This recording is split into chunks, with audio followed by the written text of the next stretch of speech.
My name is Martin Madert with the Witness to War Foundation. It's November 3rd, 2019, and we're in Seattle, Washington for the United States Marine Corps Vietnam Tankers Association reunion. Sir, if you wouldn't mind stating your name and spelling it.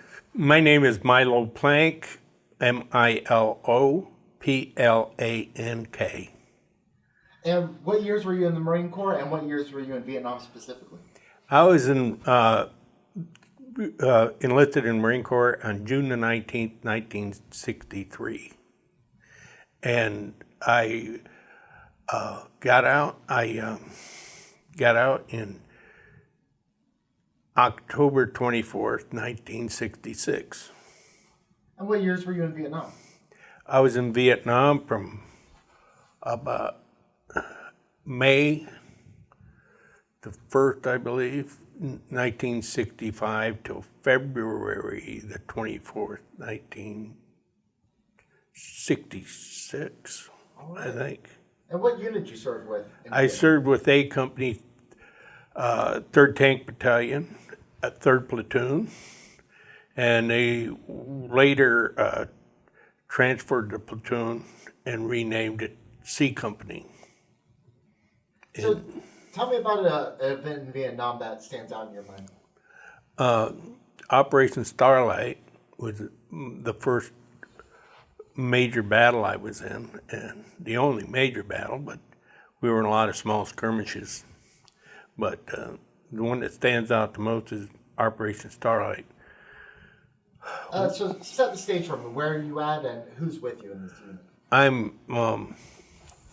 I'm with the 3rd Platoon tanks, and we landed we boarded LCUs at Chu Lai, and then the Chu Lais, or the LCUs,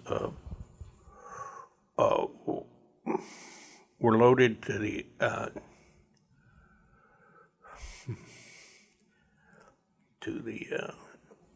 LSDs, and that was on August the 17th, 1965.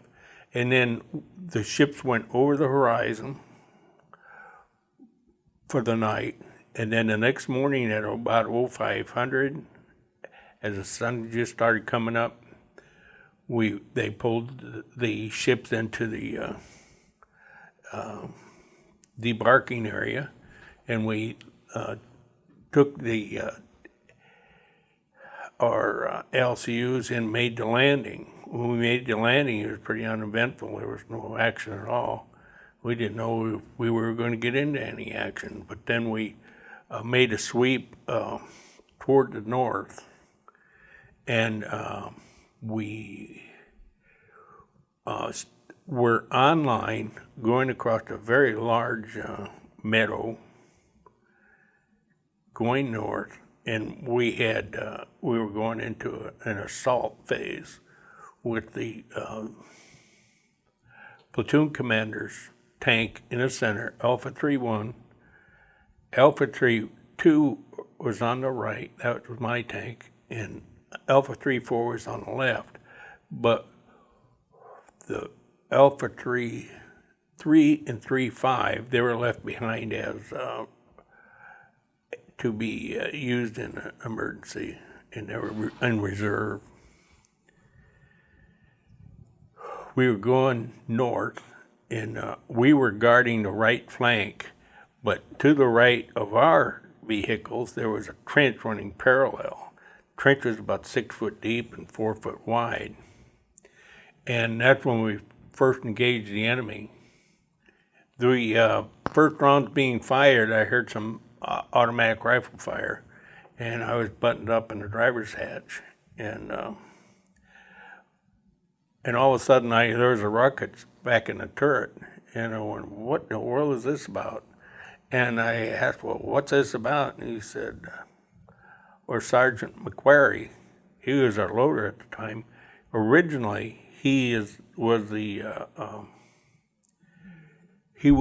platoon chief mechanic, but he got inducted to be our loader because our gunner was on R&R.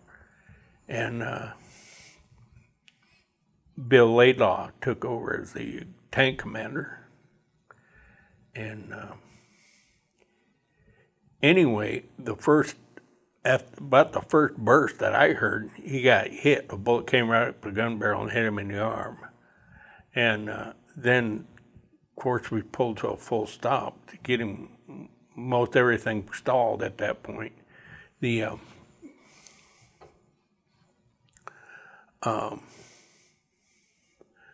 Then they needed somebody to help evacuate him out of the tank, haul him up, get him out of the turret, and bring him down to the ground. Well, I opened my tank hatch, my driver's hatch, and I was going to get out around to the left side of the turret to help him get down and get out and get evacuated. But as soon as I opened up the hatch and I looked out my right front vision block, there was a VC standing there with a rifle pointing it at the top of the tank. So I immediately engaged him with my pistol, hoping if I take him out, then I can get out. And I fired, but in my overcaution, I had my pistol up like this with my face too close to the slide, and the slide came back and smacked me right with the right eye and caused a little blood. And then I didn't see him. I don't know what happened to him, whether I hit him or just scared him away.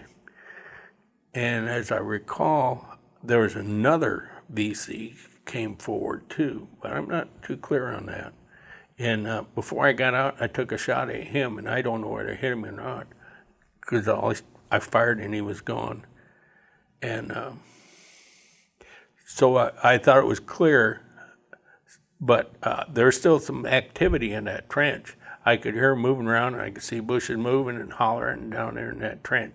But I was right up just about 4 or 5 feet higher than the trench, and I could shoot down in it, but there's a lot of brush. And I fired my pistol up and down where I thought they were. It was just recon by fire. And I fired up all 3 magazines so I could get out. And the ruckus settled down. And so I jumped up to get out, but before I jumped down to the ground, I looked down the trench, and there I had a better view when I was standing up on the hatch. And I could see movement coming in our direction in the trench. These salad hats coming down there with bushes on them. I didn't know how many there were, but there were some. And they're coming down. I knew it. I couldn't get out of there without any ammunition. So, but there was a Corporal O'Malley sitting to my left, and he had his back to the trench, but he was giving first aid to one of his squad. He was a squad leader. And before I jumped back down, I just screamed at him. I said, "They're coming down the trench this way." He was going to get shot in the back, I'm sure, because that point blank range. And so I jumped down in there, back down in the hatch, closed the hatch. I wanted to get reloaded. And as I jumped down the hatch, he took off and jumped down in the trench and fired down the trench. And I thought I'd never see him again, because there was a bunch. Anyway, I heard a lot of fighting, a lot of machine gun fighting and explosions and so forth. And I hollered at one of the crew back there to throw me some ammunition, take a box of rounds out, 50-round box. He tossed me a 50-round box of bullets so I could reload my magazines and to get out. And I thought, well, I got to see what's going on, because I might have to take on those guys in the trench with just my pistol. But in order to make it out and do what I was supposed to do. But I didn't have to do that, because once I got it started out, I opened the hatch and got ready to get out, and Corporal O'Malley, he was coming up out of the trench with his armful of guns. So he had wiped them all out himself and saved a lot of lives. There's helicopters coming in, taking out wounded, and so on. And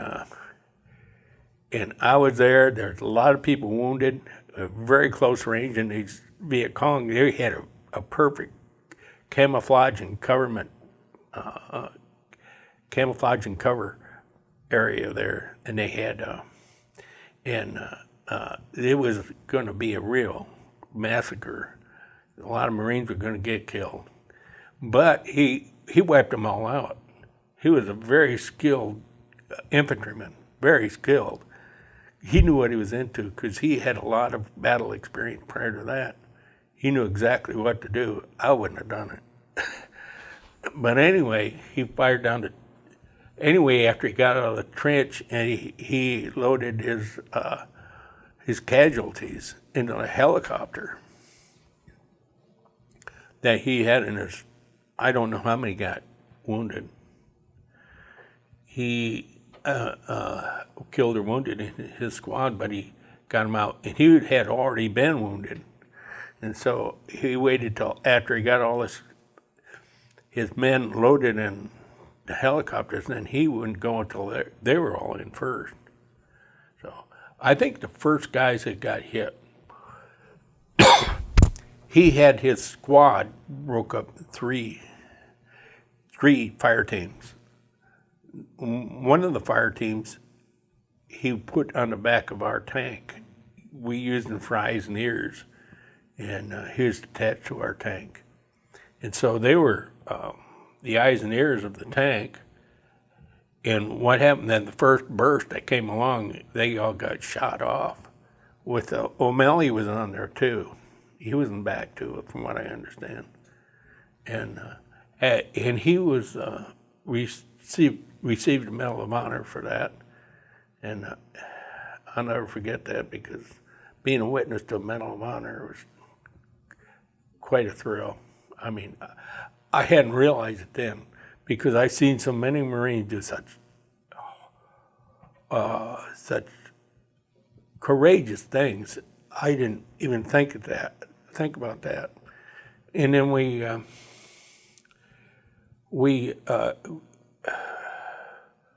evacuated our casualty, and then we continued, and I think we went to Anshan too. I'm not too really sure on that. And before we got there, we got into another bloody close combat fight, which I didn't take part in. I was just in the driver's hatch. And in that previous engagement, tell me about the casualties. Did you know any of them pretty close? I knew most of them that were there because I couldn't tell you their names now, but we knew most of them because quite often his squad we'd be on an outpost somewhere and his squad would be attached to ours. So we knew each other, maybe didn't know each other's names and everything. Sure. Just a couple other questions. What do you want people to remember about Vietnam based on your experiences there?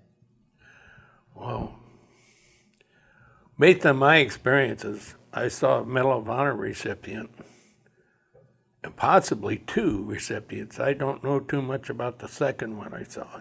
There was 2 Medals of Honor for Operation Starlight. I know I saw the first one. I may have seen the second one. And the second Medal of Honor recipient that I thought, I don't know for sure, because I've seen so many people do such great heroic acts at the time it could have been. But anyway, when we got into the second encounter, and with the Viet Cong, we were greatly outnumbered, and it was really close fighting. I can remember the infantry was on our left, and they were down an embankment, and we were being hit from the right, and from my right anyway, as I sat in the tank, and one guy, there's a lot of them were just shot out there in the open, and they went down, and one guy went crawling out. He dragged one of the wounded out and got shot again, but he made it out. He went out for the second guy, and he started dragging him out. Even though he was already wounded several times, he started dragging out the second guy. And I remember they both got machine guns. Oh, that was an awful sight. That's one of the other things. That's true. Well, sadly, we're about out of time, so I'd just like to give you the last word. Do you have any final thoughts words of advice for anybody watching this in the future? Well, one of my most memorial memories about that was when we boarded LCUs in the early morning on March the 17th, or August the 17th. Okay. We boarded LCUs and boarded the LCUs on the LSDs, and the LSDs went to sea out over the horizon, and we really weren't too sure what our mission was until we got a rundown from Lieutenant Connie Thompson that evening, and he told us what we were supposed to do. I don't remember anything like that. Yeah. And then the next morning at believe it was about 0600, we floated off of the LSDs and went ashore. And when we hit the beach, there was a lot of people on the beach, and it was uneventful. There was no shooting. We didn't know what the heck was going on. And later that morning, we went north toward, I think it was in Anton. I'm not too sure what, don't remember.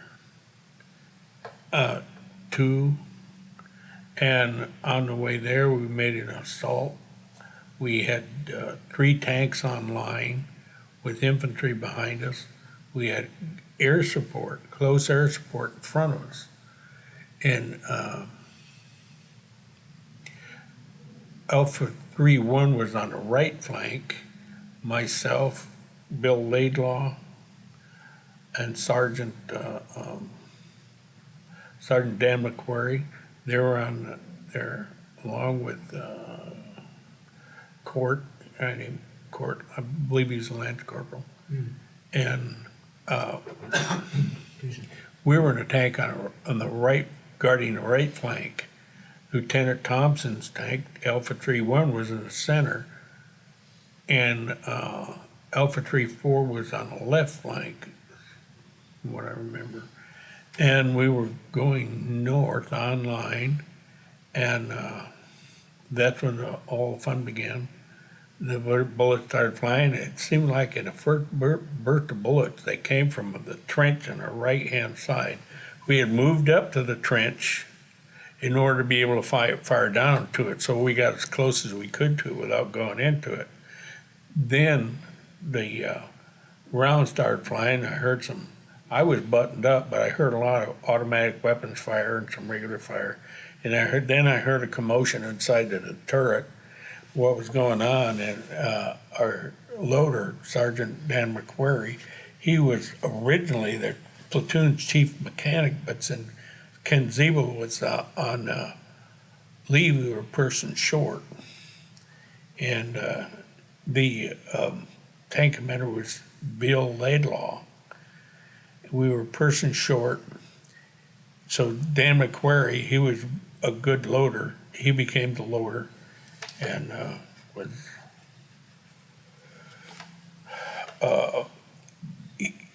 the first, seemed like the first burst of gunfire. The bullets that came up the gun barrel hit him in the arm, and he had to be evacuated. And so we were one person short again. And so on my way out of the turret, I was going to open the driver's hatch and get out and help get him down out of the turret after, after the corpsman made his first aid on Sergeant McQuarrie. And I was going to get out of the driver's hatch, but before I did, I looked at my driver vision block on the right side down that trench, and all around just to see what was going on before I got out. And I flipped my hatch open, And then I saw a Viet Cong to my right, to the right provision block, and he had his rifle at the ready, going to shoot on top of the tank. So I knew I had to take him out before I dared to get out. And to my front left, there was a Corporal Robert O'Malley, who was an infantryman. He had a fire team on the back of our tank, and I believe he was up there too. And they were the eyes and ears of our tank. And the first burst of machine gun fire or whatever took them off the back of the tank, and I believe O'Malley was wounded too. And he was toward the left, my left front, about 10, 15 feet away. The Viet Cong was to my right front, but his head, being short as they are, he was down below the earth line there, down below the earth level, and he probably didn't see O'Malley then. So when I got up, I was going to get up, and when I saw him through the periscope, I made a quick decision to shoot my pistol, and so I pulled it up. I was I just kept my head down as close as I could, because when I was there, he knew that the hatch was open, and he was glancing between the top of the tank at mine too, and so I knew I had to make it quick. And I was so excited, I pulled it up and fired my pistol just like that to keep out of the way. And the slide came back, smacked me in the forehead, and I thought I was shot because I had blood running down my face. But then after a few seconds, I decided I wasn't, because I realized what just happened. And then I knew he was taken out, or he jumped aside. And then I decided, time to get out. But I heard more activity in there. I don't know if it was this guy or not. I heard a lot more activity, and brush moving and talking. There was a lot of shooting going on, but it sounded like somebody was shouting orders back and forth, but I couldn't understand them. Yeah. But I was going to, so I took my pistol. I had one magazine and a pistol and 2 spare magazines. And I just fired up and down the trench where I heard the commotion. And I fired till all my ammunition was gone. And then I decided, well, I can get up and get around there now and help get Mac down off the tank. So I got up, stood on a hatch, and went looking down the trench. And I could see these salad hats coming with camo on them. I couldn't see them. All I could see was a bunch of them brush moving toward me down that trench. And I said, I can't get out without a loaded gun. So I started to drop back down into the hatch, into the driver's seat, and O'Malley just happened to turn around, and I knew he was going to get shot in the back. So he just happened to turn around and look at me, and I hollered at him. I said, they're coming down the trench. And without hesitation, he turned around, took his rifle, jumped in the trench, and fired he had an M14 on full automatic, and he wiped them out. And then I didn't see that part, but I knew he wiped them all out, because he jumped in the trench and he took off up to where the Viet Cong were. And I heard some more shooting and probably grenades and stuff. The problem with them being in a trench like that is they were firing M79 grenades toward the trench, but they couldn't get to the brush. Hand grenades couldn't do it, couldn't wipe them out. So it was very well protected. So when he went into that trench and wiped them out, they were coming down the trench in like this, with their head down.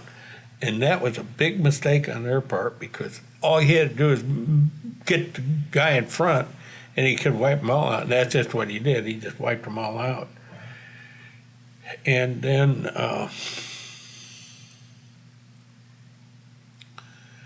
after after that, I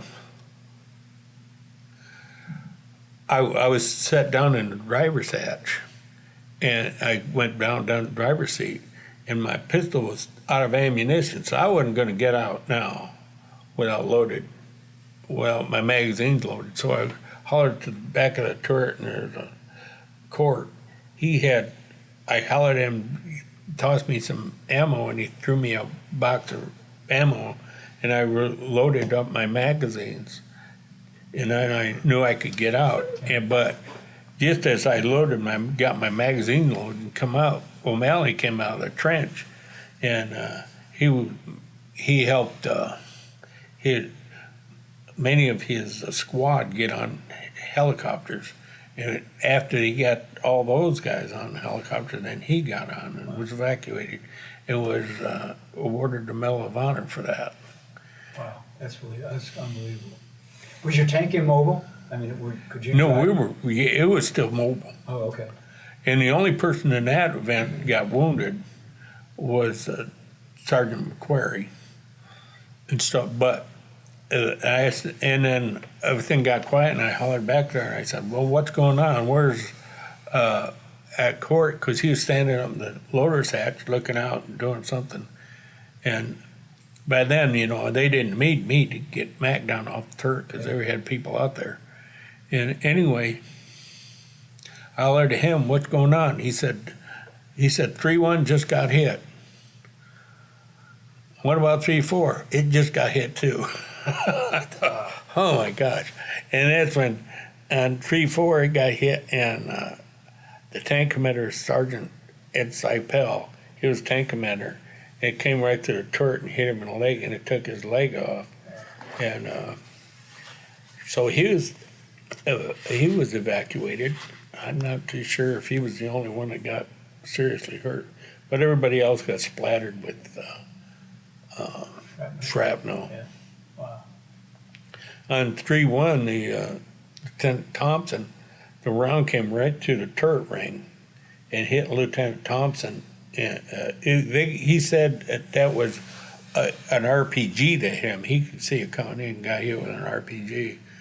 And it blew his heart. It hit right on the turret ring, came through and hit him in the foot. And what we didn't know until later is that another round hit the right side too. We didn't know about this till we got back, and it went right through the fuel tank. Busted a hole right through the fuel tank. So they were very lucky. Yeah. So he got evacuated. So each tank was down to 3 people at that time. And then about an hour or so later, I'm trying to remember what village we went, Anton 1 or something like that, we went to.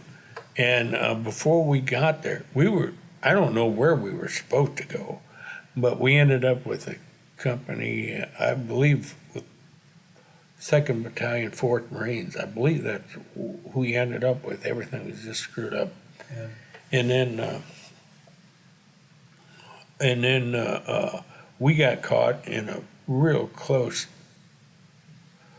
combat area, tight, really tight. The firing lines were only about maybe 100 feet apart. And it was so bad that the antennas were shot off our tank. We couldn't communicate very well. We could hear on our radios, but not very clearly, but we couldn't transmit at all. Yeah. But Alpha 3-4 or 3-1 was still in the picture at that time. And in order for them tank commanders to communicate, they had to pull them up side by side. And so Corporal Laidlaw was communicating with, I think it was Charlie Denton on the other tank. I wasn't not too sure.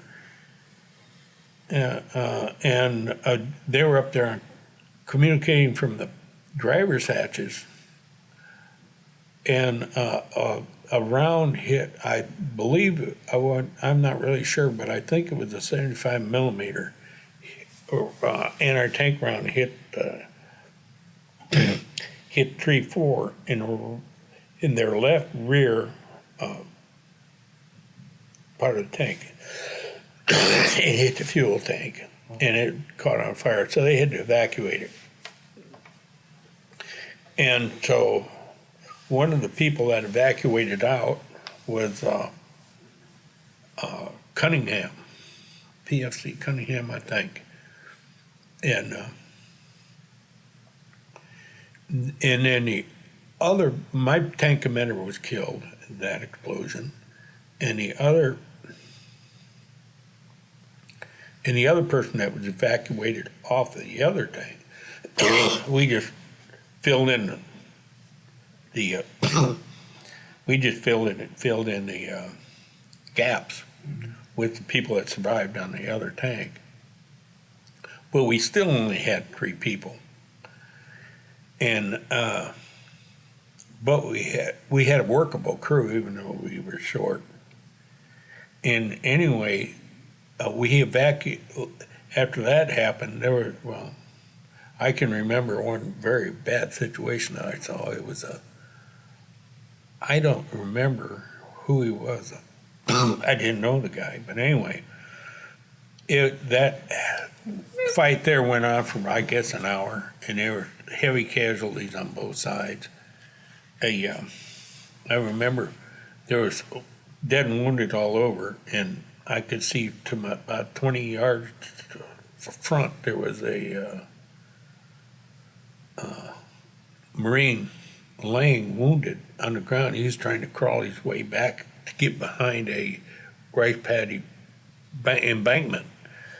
And another guy saw him, and he crawled out to get him, and he managed to get him back behind cover. But there was a second person out there, a second Marine out there. He crawled out there to get him too. This guy was already wounded, and he was being wounded, and he was trying to get this other guy out too. And he was laying there, trying to pull him back with one arm. I think he was hitting the other arm because he could only use one more arm, and got him by the collar and pulled him, started dragging him back. But then they both got machine gunned, and that was the end of him. And I heard that there was a guy that did something very similar to that and was awarded Medal of Honor posthumously. Yeah. And so he might have been the second one. Anyway, at that point, we had to take our casualties, get them back to where they could get evacuated, all our dead and wounded. And most of them were put on the back of tanks and hauled out, took to an evacuation area. And then after we got them evacuated, we had orders to go to, I believe it was Hill 47, because we were out quite a ways from the command post at that time, and it was getting late in the evening, and they didn't want us out there by ourselves after dark, and we didn't want to be out there by ourselves after dark. So, and there was earlier that afternoon, there was a supply column 21, had left their base and had orders to take water to Hill 47, and we were supposed to go up there too. But they made a bad mistake, and they took a wrong turn somewhere and went to a place and got caught out on a one-way street. They go in a cul-de-sac, you might say. They went out there, and one tank, when we got there, all the tanks got put out of commission. Then they tried to escape through a rice paddy and got stuck and couldn't get out. They were all trapped. When we got there that evening, it was already dark, and it was bad news. We didn't know where the hell we were going. We didn't have any maps, updated maps, and Court, he was a person acting as tank commander, and he really wasn't. I don't think he got straight all the orders. Well, we were following the platoon commander's tank, Alpha 3-1. And anyway, and they took a wrong turn, and luckily, it sounded like bad luck that we did that, but actually, from talking to the people that were there, they said if we hadn't come in, they would have been wiped out. Yeah. So we accidentally stumbled into there and radioed the company commander on the workable radio. And he said, I didn't hear the conversation, but he said, just stay right there and protect, defend it the best you can do. And we'll get you out of there in the morning. Because they didn't know where, all day long, they didn't know where this platoon was. I mean, this supply column was. And so we stayed there. And Alpha 3-1, it was there too. He'd been hit in turret ring, couldn't fire its guns. But after we landed there, we were we stayed there that night. It was about 9 o'clock or a little bit later when we got there, and we set up. But we really didn't. All our periscopes were shot out. Our gunnery periscopes were shot out. My driver's periscope was shot up, and our communications was all shot up. So, and we were just about out of water. And now, as I recall, about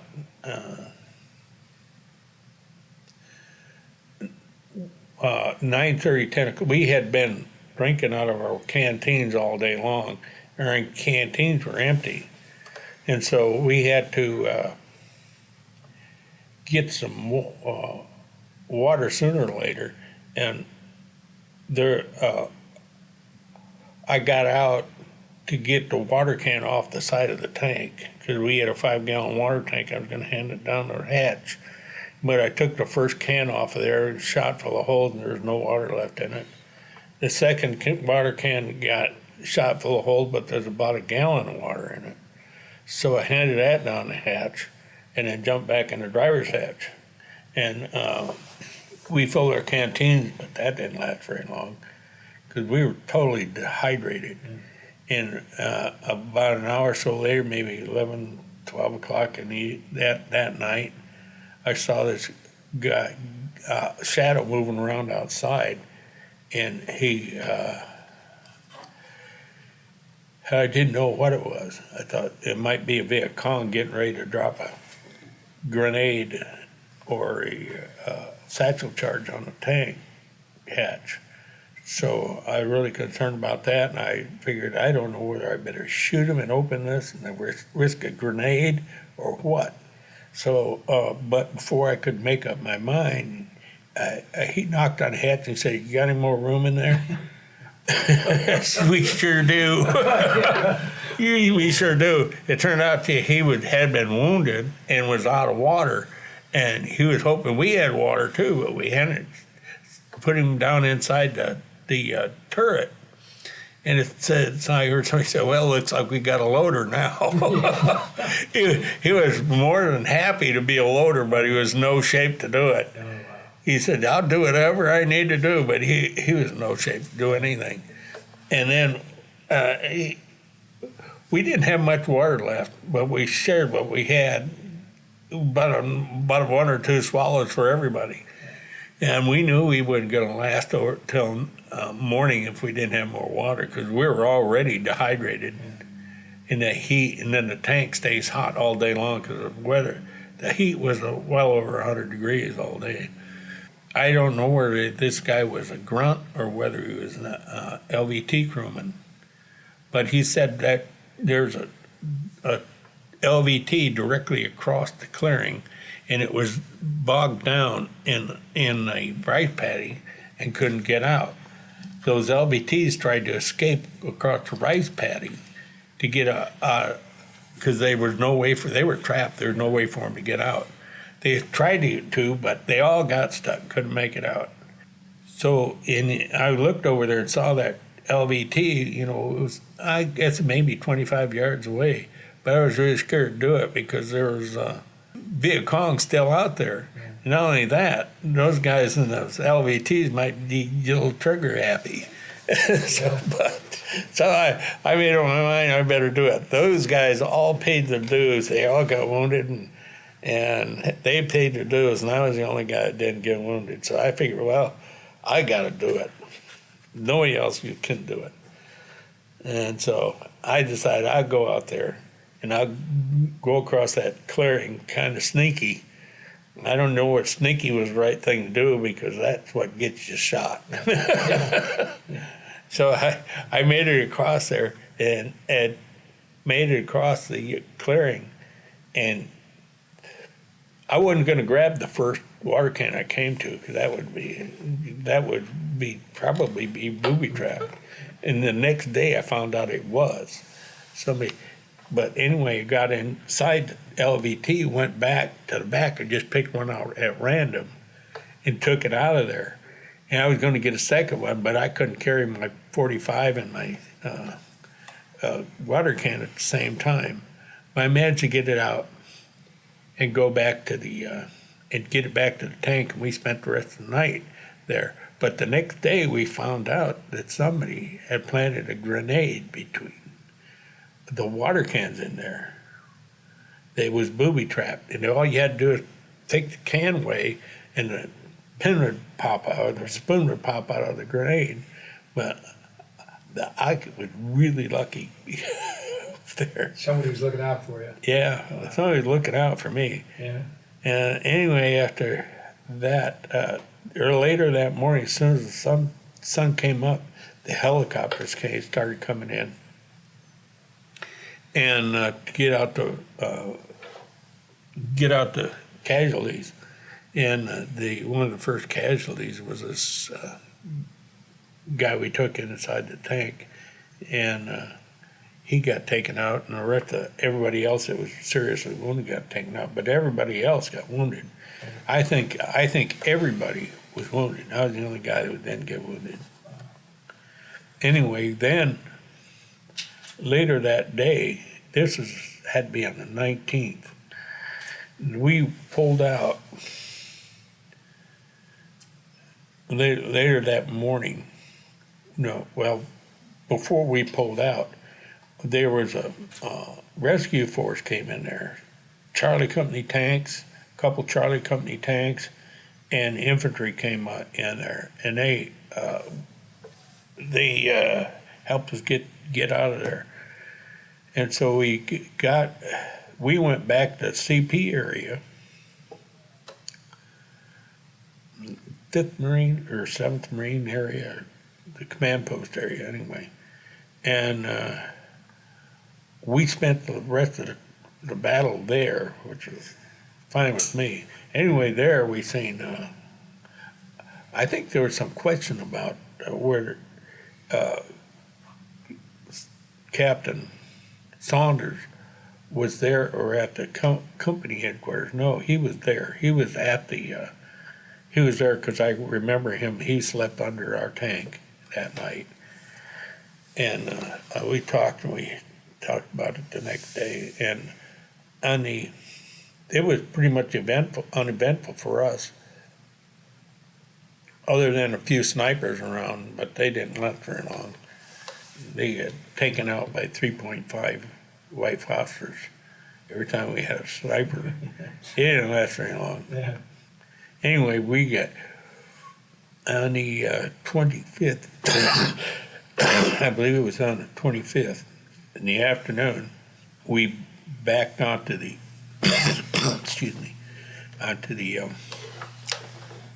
LCUs, and all the tanks were, Alpha Company tanks were backed on the LCUs, and we all headed back to Chulai. We weren't going to reboard the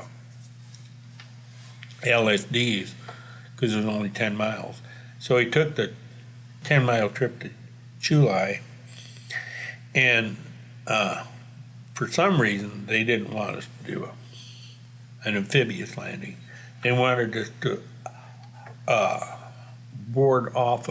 go off of our LCUs onto a causeway. We had a floating causeway that went, out from the beach out into the bay about maybe 300 yards, and then we unloaded the tanks off of there. Started in the afternoon, but there's trucks and all kinds of other stuff unloading off of there. We were the very last one to get on that causeway, and it was about 11 o'clock that night. After sitting out there waiting, we were starving to death too, other than having sea rations. Anyway, we butted up against the end of the causeway, and they locked it down with cables, and we were able to unload off of the LCUs. But they would only allow one vehicle on the causeway at a time. That's why it took so long. But that night, it really started getting rough. That's what took us so long to get, what stretched it out, because when the water got rough, that causeway was floating and swinging and everything else. It looked like the Tacoma Bridge swinging out there. Was that in July? Yeah. Was the causeway in July? That was Okay. July, yeah. Anyway, Did you ever do that? Did you ever use that causeway? No. I didn't know it was there either. That's amazing. Yeah, What year was that? 65. Okay, yeah. Wait, do you know? Okay. That was August of 65. Anyway, we unloaded onto that causeway, and the wind just started coming up, and Court was the ground guide. He was ground guiding the tank. He got out there with a flashlight. We had very little light out there, and I think there was some light, but it didn't do a lot of good because the wind come up and there's ocean spray going over the causeway, and we were going at a snail's pace because the wind would hit the causeway and it'd flip up like this and come down, and the tank would slide around and we'd have to correct it every damn time a wave hit, because they don't have much traction on a wet steel, So we were moving down the causeway just about 5 feet at a time, and I'll bet it took us over an hour to get all the way off of that thing. And the ground guide, he was in bad shape, because every time that thing flipped up, he'd get knocked down and he'd start sliding over to the water. You gotta rope him up? Rope him up? I was plenty woke up. Oh, We were both scared to death. oh, yeah. And we find after about, and I would say it took us an hour to get off that damn thing. And we finally made it off and went to our area. Amazing. How old were you? I was 19. The 25th, that day I turned 19. You saw some stuff. That was my birthday. Really? Yeah. You'll never forget that birthday, will you?